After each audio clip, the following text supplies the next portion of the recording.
Hey guys, it is Kyle or Vulcan Wolverine. It is July 17th. It's about 11 o'clock. I've been sleeping in about 4 hour intervals, and they've been kind of like I woke up this morning. Two of my personal defenders, like one of them I laid on and it clicked off, and then one of them went out. Like the battery went out, so I have to charge it. I kind of woke up really stiff. My chest was kind of like somebody on the call says said it feels like you've been working out all night. I understand like what he's saying. To me, it's like it feels like kind of my muscles have been cooked a little bit or a lot. But what I did this morning because from upstairs, like I'll go to the bathroom or I'll kind of be laying down in bed and I'll hear him pouring something into my pipes from upstairs, and it's not V2K or anything like that. It's literally somebody right above me. I think all they have though, I think they have some high-pitched sound emitters, and then they're pouring something into my pipes. I'm not sure. It like affects the toilets. They flush a lot slower. It's like they have a hard time flushing. But I'm going to go ahead and not take a chance because it could be some kind of toxin that works alongside these, directed energy frequencies. Could be something that's, that's getting in my system and amping that up. So I kind of wanted to go through this morning. I went to Walmart. And I got some Epsom salt, some niacin. I got the toilet cakes, so I'm going to put those in my toilet. When I flush them, it'll kill any kind of bacteria, just so I don't take a chance of there being any kind of anything that can get in my system and strengthen these frequencies, like anything in my body that will strengthen the pain that they can cause. So I got niacin, Epsom salt, toilet cakes, and I got some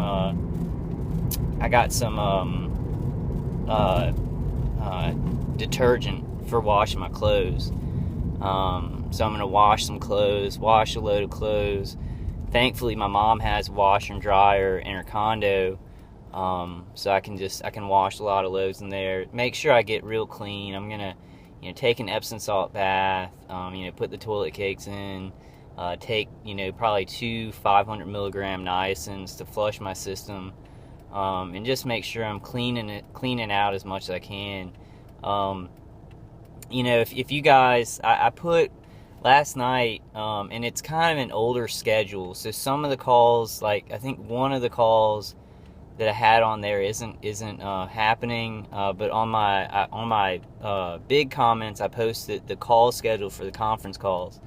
And I just want to tell y'all, you may get on there sometimes, and they may be talking about something that you're like, okay, well, I've heard this, but those conference calls are very they're very important. I've learned a lot of information about my situation, and about things that I never thought about and never probably would have thought about from people on those calls. So try and jump on those. It'd be good to flood those calls and to get everybody together. I think on Wednesday, there's a call that I didn't put up. I'm going to try and put up any calls that I missed, and it's about activism, and I'm really gonna focus on, kind of learning what we need to do. Somebody last night on Facebook was like, he was asking if we needed permits to do activism. And that's a definite yes. In this country, and I think in a lot of countries, you do have the right to peacefully protest. But the problem with that is, if you do that, if you go out and you just peacefully protest, things are very complicated in our country right now, and you're going to have police that go out there and they see that as a chance for danger to happen. Now, I'm somebody who, I believe in constitutional rights, but the I guess culture of fear and actual violence going on in our country, you can't just go out into public arenas and peacefully protest. You have the right to do that. Because of the complication of things, you need permits and you need to work with the police. Like, we need to work with the police on this stuff and get permits and make sure all of our ducks are lined up in a row when we do things. I mean, you see what happens when things are non-transparent and unaccountable. I mean, we see that in this program. They've gone to hell. You have people who are, and there's a constable right there. There's a one light. I'm getting, heavy vehicular stalking because I've been out. I had to go back to Walmart. So I'm getting black trucks with one light. Haven't gotten a lot of sheriffs or city police. That was just one constable. I'm getting mainly, civilians working for DHS with one light trucks. A lot of empty trailers and stuff like that. But we want to be, very, very careful when we do activism, when we do campaign for target individuals. And I'm going to ask some of the bigger activists in the TI community. I'm going to be talking with them so that we can get some good things together and try and neutralize things. That's very important. The word neutralize is very important in all of this. People are trying to get things stirred up. As a matter of fact, and there's a one light blue car. I'm not sure if I'm getting it. I kind of wanted to show my face on the video today because I've been doing a lot of trying to get vehicular stalking. These things that they're doing with DHS and the directed energy weapons, they're stirring things up. And on not a local radio station, it wasn't local. It was actually like a syndicated radio station, K-Love. There was a news report about police shot in my city at the police station. So my city is, because of the events that happened a while back, 2 weeks ago, things are getting worse in my city. I live in Louisiana, and I guess y'all can figure it out where I live, from what I'm talking about. But things are getting worse in my city, and my attackers are just like I hear on the V2K. I have to do this. It doesn't matter. So these people are fanning the flames. I'm not a threat to my city. I still respect police, even though what they've done to me, like they may have not have known, and they're caravanning while I'm being murdered. I have EMS workers caravanning me, but I still respect them. I think that, there's been misdirection and stuff put on them, and it's very dangerous, and it's dishonorable, and it's unaccountable, and it's fanning flames. So as TIs, we need to really think about the word neutralize. We need to neutralize a lot of stress, a lot of anxiety. We've got to, when we go out and we plead our case, we have to think about being on the police side, the cop sides in all of our cities, letting them know exactly what we're doing, exactly what we're about, and being above board about things. Being above board. It's really like, I may not be the most intelligent person in the world, but I have good instincts about things, and I'm watching how all of these unaccountable events, all of these non-transparent events, they're hurting our world. Not just my country, not just the US of A, they're all around the world. All these things that we're not sure of what's going on, they're causing violence, they're fanning the flames of fear and hatred. They're causing things to become worse. So we need to be very careful, and we need to, and I'm not saying don't do anything, I'm saying do more, but we need to think about the words neutralize, or the word neutralize. We got to neutralize the fear and the anger in ourselves to help others. We've got to, neutralize things in our city. And see, there you go. There they are.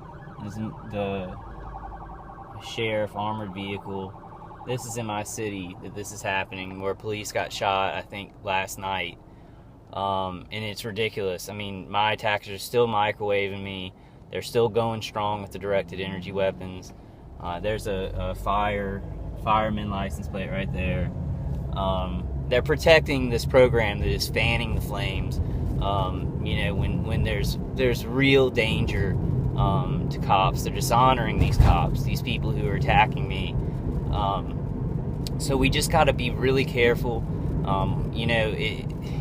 Our cause cannot get lost in the other things that are happening in our world. But if we do this right, and we do peaceful activism, we do peaceful things, YouTube campaigns or internet campaigns, peaceful activism, we can help these other causes too. We can stop these directed energy kind of mind direction flames that are spreading and making these other things worse. It all kind of goes hand in hand. Somebody commented, if I believe that a lot of the bad stuff kind of the events that go on every day that we're seeing now, there's something really bad that happens every day.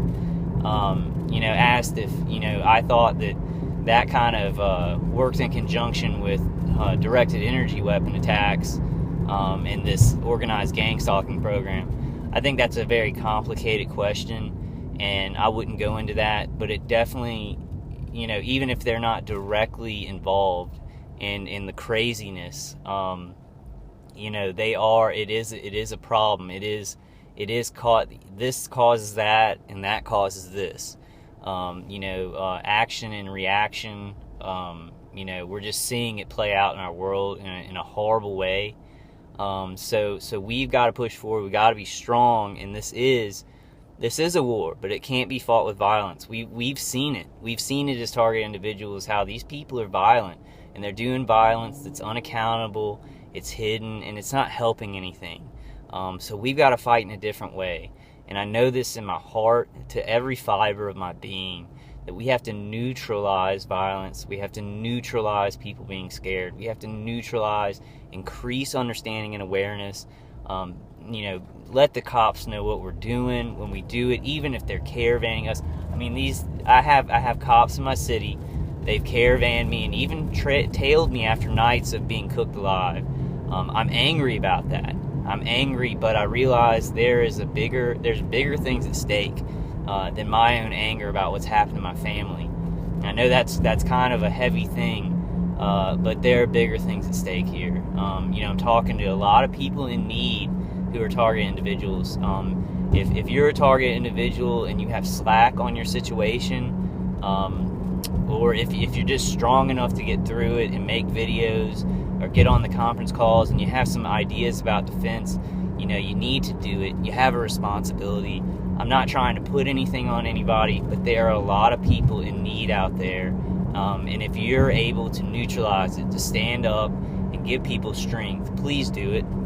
Please do it. And like, I'm asking from the bottom of my heart as a target individual, please do it. Please play your role in this. I know that y'all will. I know that I'm talking to people who are already, just working to the bone, to help people.